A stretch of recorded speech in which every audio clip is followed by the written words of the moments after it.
என் இனிய தமிழ் சொந்தங்களுக்கு வணக்கம். வெல்கம் டு தமிழனி சமையல் சேனல்.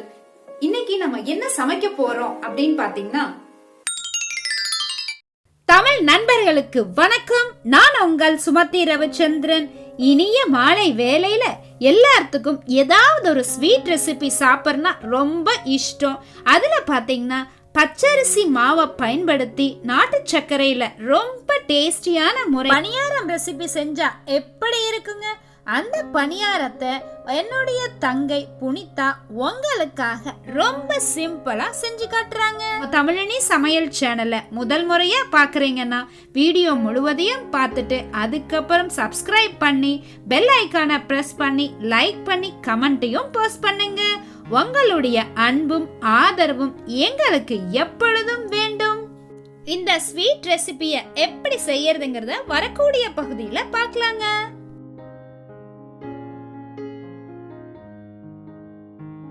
வெல்கம் டு தமிழனி சமையல் சேனல். இன்றைக்கி என்ன ரெசிபி செய்கிறேங்கன்னா, பச்சரிசி இனிப்பு பணியாரம் செய்ய போகிறேங்க. 2 டம்ளர் பச்சரிசியை 2 மணி நேரம் ஊற வச்சு எடுத்து கழிஞ்சு வச்சுக்கணும்.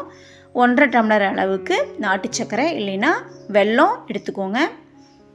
1 மூடி தேங்காய் துருவல் நான் துருவி வச்சுருக்கேன். ஒரு நல்ல பழுத்த வாழைப்பழம் எடுத்துக்கோங்க. நெக்ஸ்ட்டு சுகர் சிரப் காய்ச்ச போகிறேங்க. 1.5 கப் அளவு நாட்டு சர்க்கரை எடுத்துக்கிறேங்க, அதை ஆட் பண்ணுறோம். நெக்ஸ்ட்டு இது கூட 1 டம்ளர் அளவுக்கு வாட்டர் ஆட் பண்ணுறேங்க. நல்லா கரையணும், ஹீட் பண்ணணும்.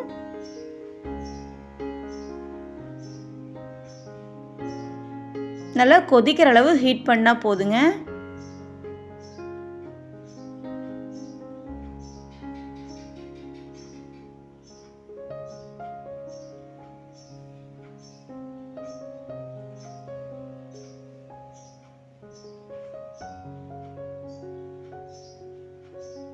சர்க்கரை நல்லா கரைஞ்சிருச்சு.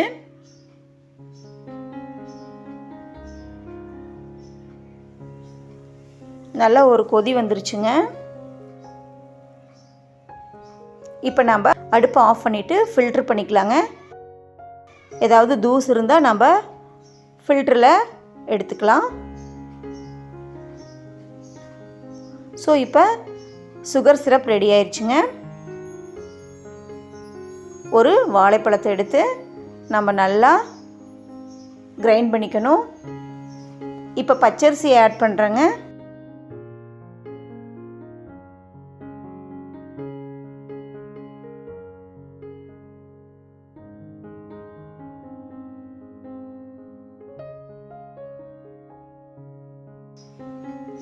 சுகர் சிரப் ஃபுல்லாக நம்ம ப்ரிப்பேர் பண்ணி வச்சுருக்குறோங்கள, அதை ஆட் பண்ணி தான் இந்த பச்சரிசியை அரைக்கணுங்க. சுகர் சிரப் கொஞ்சம் ஹீட்டாக தான் இருக்கும்.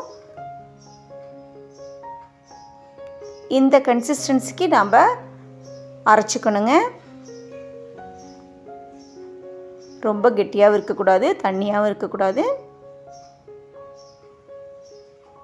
நல்லா நைஸாக அரைச்சிக்கணுங்க.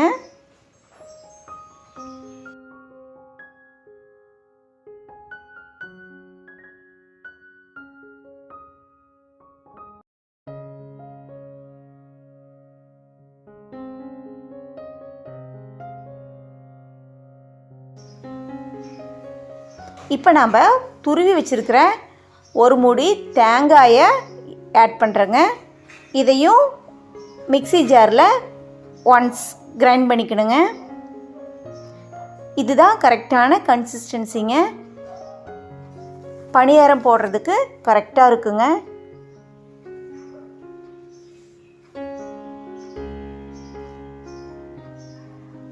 இப்போ நம்ம பணியாரக்கல்லை அடுப்பில் வச்சு ஹீட் பண்ணிக்கலாங்க. பணியாரக்கல் ஹீட் ஆயிடுச்சு. கொஞ்சம் கொஞ்சம் ஆயில் விடலாங்க.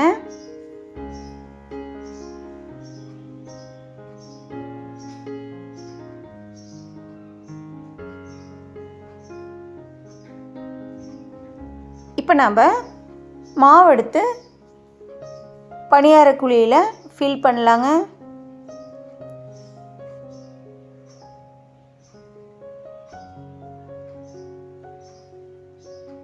ஃபுல்லாக ஃபில் பண்ணக்கூடாதுங்க, 3/4 குழி அளவு தாங்க நம்ம ஃபில் பண்ணணும். அப்போ தான் திருப்பி விடுறதுக்கெல்லாம் ஈஸியாக இருக்கும்.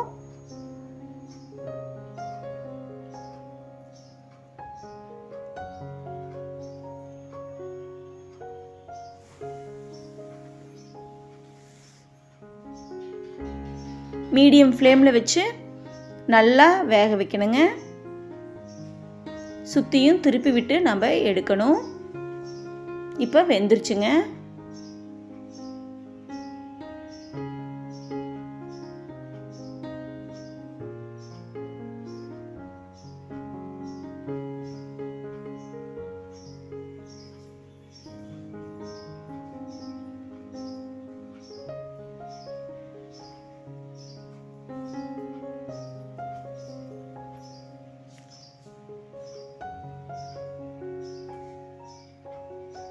சுற்றியும் திருப்பி விட்டு இது மாதிரி அழகாக திருப்பி விடலாங்க எல்லா இனிப்பு பணியாரத்தையும்.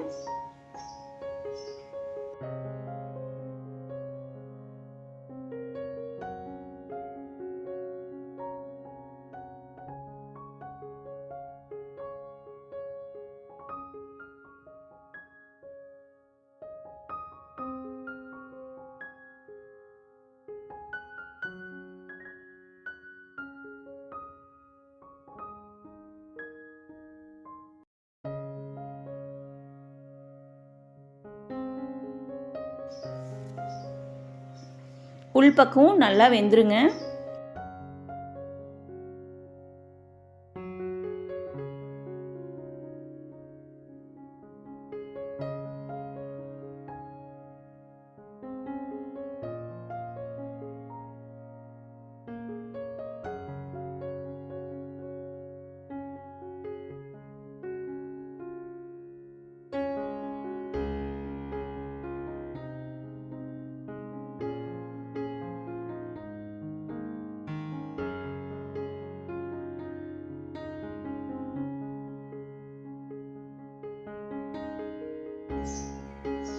இப்போ எடுத்துக்கலாங்க, நல்லா வெந்துருச்சு.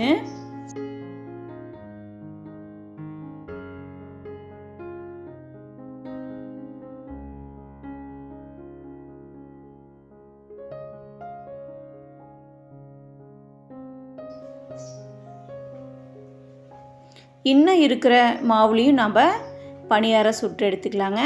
திரும்பவும் ஆயில் விடணும்.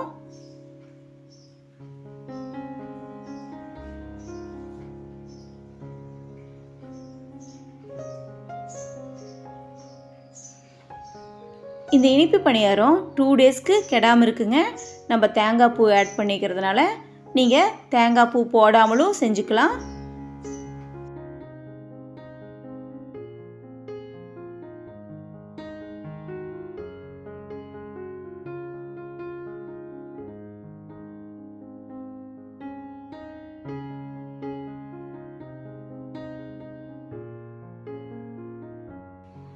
சுவையான இனிப்பு பணியாரம் ரெடிங்க.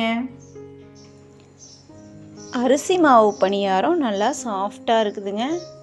நீங்களும் வீட்டில் செஞ்சு குழந்தைகளுக்கு கொடுங்க. தேங்க்யூ. உணவே மருந்து, மருந்தே உணவுங்க. Eat healthy and stay healthy. அனைவரும் மகிழ்ச்சியோடும் ஆரோக்கியத்தோடும் எப்பொழுதும் இருக்கணுங்க. இந்த மாதிரியே ஒரு சிறப்பான வீடியோவோட மறுபடியும் சந்திக்கிறேங்க. நியூ விசிட்டரா இருந்தா நம்ம சேனலை சப்ஸ்கிரைப் பண்ணுங்க. நான் போடக்கூடிய புது வீடியோஸ் எல்லாத்தையும் நீங்க வாட்ச் பண்ணலாங்க. சோ இந்த மாதிரி சிறப்பான வீடியோவோட நான் மறுபடியும் சந்திக்கிறேங்க. தேங்க்யூ. See you again.